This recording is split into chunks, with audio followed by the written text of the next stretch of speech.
వృషభ రాశి. వృషభ రాశి ఈ రాశి వారికి ఎలా ఉంటుంది ఈ సంవత్సరం? వృషభ రాశి వారికి ఆదాయం 2 అండి, వ్యయం 8. వీళ్ళకి కూడా ఖర్చు ఎక్కువే ఉందండి. అలాగే రాజ్యపూజ్యం 7, అవమానం 3. అయితే వీళ్ళకి ఏంటంటే శని సంవత్సరం వరకు దశమ స్థానంలో ఉన్నాడు. అది వాళ్ళ లాభస్థానం కదండి. కుంభరాశిలో ఉండే బాగుంది. రాహు కూడా లాభస్థానంలో మీన రాశిలో ఉన్నాడు. అంచేత లాభస్థానం అంటే ఏకాదశి స్థానంగా, ఏకాదశిలో గ్రహం ఉంటే మంచిదే. తర్వాత పంచమ స్థానంలోకి వచ్చి మనకి కేతు ఉన్నాడు అన్నమాట. అంచేత వీళ్ళకి ఉంటుంది కొంచెం నార్మల్గా మిశ్రమంగా ఉంటుంది ఈ సంవత్సరం వృషభ రాశి వారికి. కానీ ఇబ్బంది అయితే ఏం లేదు, లోటేం లేదు. ఉద్యోగంలో అది కొంచెం పై అధికారులతో కొంచెం చికాకులు ఉంటాయి వీళ్ళకి. కొంచెం ప్రయాణాలు ఉంటాయి, బంధువర్గంతో విరోధాలు ఉంటాయి, మాట్లాడే విధానం సరిగ్గా ఉండదు. ఇతరుల విషయాల్లో జోక్యం చేసుకోకూడదని వీళ్ళు చేసుకుంటే కొంచెం ఇబ్బంది. రుణాలు ఏమన్నా ఉంటే వసూలు కాకపోవడం, పాత బాకీలు ఉండడం, ఇవన్నీ వివాహ విలంబన అంటే వివాహాన్ని కుదరకపోవడం, లేకపోతే ఆలస్యం అవడం, చికాకులు, కొంచెం కుటుంబ సమస్యలు ఉంటాయి. ఈ వృషభ రాశిలో ఉండేటువంటి వాళ్ళ పిల్లలకు కూడా విద్యార్థులకు కూడా జ్ఞాపక శక్తి తక్కువగా ఉంటుందన్నమాట. కాబట్టి ఇతరుల విషయాల్లో వ్యాపకాలు ఎక్కువ, చదువు ఏంది శ్రద్ధ ఉండదు. శ్రద్ధ ఉండాలి, బాగా చదవాలి.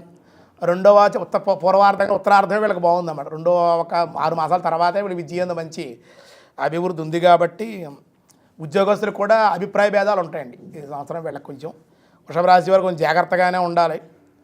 ఇంకా అందులో మనకి మీరు చెప్పినట్లుగానే వీళ్ళు జాగ్రత్తగా ఉంటే అనుకూలంగా ఉంటుంది. దానికి విధంగా తగిన విధంగా శాంతి పరిహారాలు చేసుకోవాలండి. ఒక విషయం గురుగారు, ఇప్పుడు ఉద్యోగపరంగా పెళ్ళికి అంటే సంబంధించి ఎలా ఉంటుంది వీళ్ళకి? ఉద్యోగపరంగా అయితే వీళ్ళకి మార్పులు చేర్పులు ఉన్నాయండి. ఓకే, ఇష్టం లేని ప్రదేశాలకు కూడా బదిలీలు ఉన్నాయి. వివాహ విషయంలో కూడా జాప్యం ఉంది. గతంలో ఏమైనా వివాహం ఆగిపోతే ఇప్పుడు సెట్ అయిపోతుంది.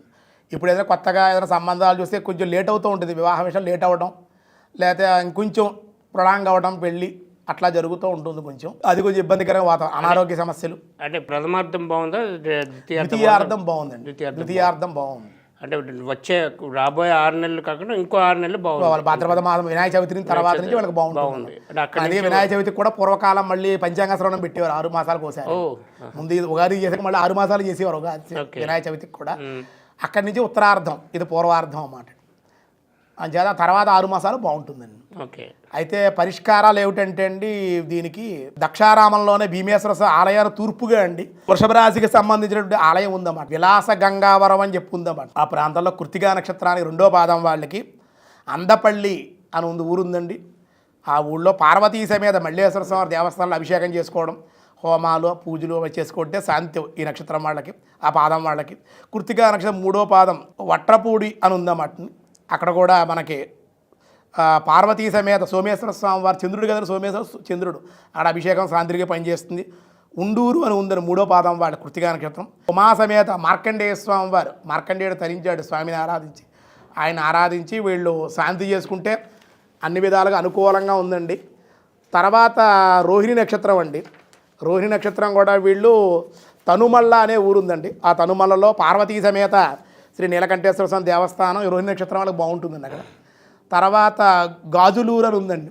శ్రీ అన్నపూర్ణ సమేత కాశీ విశ్వేశ్వర స్వామి దేవస్థానం, అక్కడ కూడా బాగుంది. రోహిణి నక్షత్రం 3వ పాదం వాళ్ళకి ఐతపూడి అన్నపూర్ణ సమేత రామలింగేశ్వర స్వామి వారి దేవస్థానం ఉంది, అది కూడా ఈ నక్షత్రం ఈ పాదం వాళ్ళకి.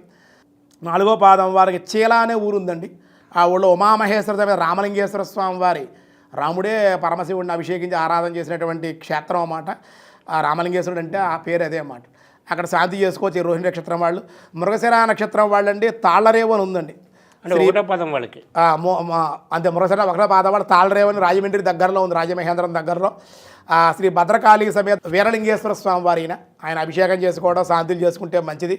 మృగశిర నక్షత్రం 2వ పాదం వాళ్ళకి గురజానపల్లి అని ఉంది.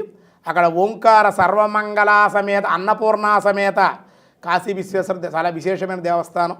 వాళ్ళు అక్కడ శాంతి చేసుకుంటే, అభిషేకం చేసుకుంటే, అర్చన చేసుకుంటే ఈ నక్షత్రం వాళ్ళకి, ఈ వృషభ రాశి వాళ్ళకి అనుకూలంగా ఉంటుందని చెప్పడం జరుగుతుంది. అంటే ఇది కాకుండా పరిహారాలు అంటే ఎలాంటి పరిహారాలు చేసుకోవాలి అంటే వీళ్ళు ఇప్పుడు రాలేని స్థితిలో ఉన్నవాళ్ళు, ప్లస్ ఎక్కడి నుంచో వచ్చేవాళ్ళు, లేకపోతే వాళ్ళు రాలేని స్థితిలో వాళ్ళకి ఎలాంటి పరిహారాలు చేయాల్సి వస్తుంది? సాధ్యమైనంత వరకు స్వయంగానే వ్యక్తి చేయించుకోవాలి. ఇందాక మీరు చెప్పినట్లుగానే, మేము చెప్పినట్లుగానే రాలేని పక్షాల్లో తల్లిదండ్రులు కూర్చుని ఆ పుత్రుడి పేరునో పుత్రికి పేరునో వాళ్ళ పేరును చేయించి ఆ బొట్టు అది పంపే, వచ్చినప్పుడు ప్రసాదం అది ఇవ్వడం వాళ్ళకి, ఆ తీర్థం ఇవ్వడం చేయాలి.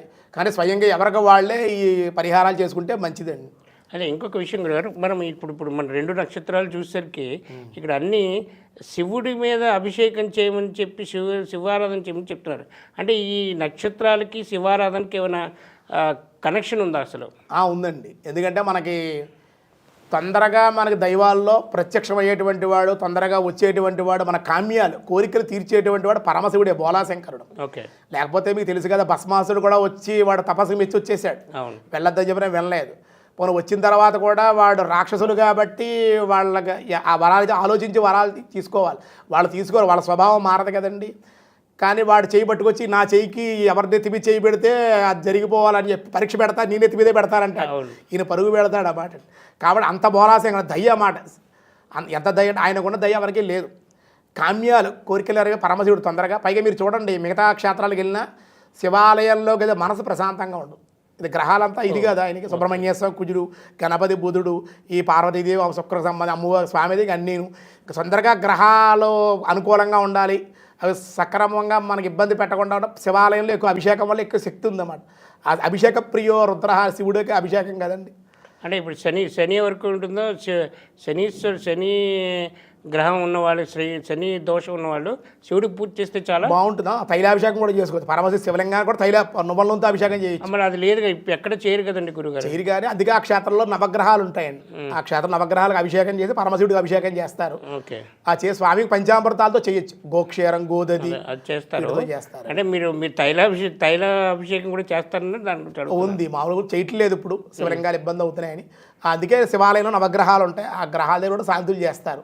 ఆ తైలాభిషేకం సరిగ్గా చేస్తారు, డైరెక్ట్గా వాళ్ళు చేసేసి తైలాభిషేకం చేసి చేస్తారు. అంటే శనీశ్వరుడికి చేస్తే శివుడికి చేసినట్ట, శివుడికి చేస్తే శనీశ్వరుడికి చేసినట్లే.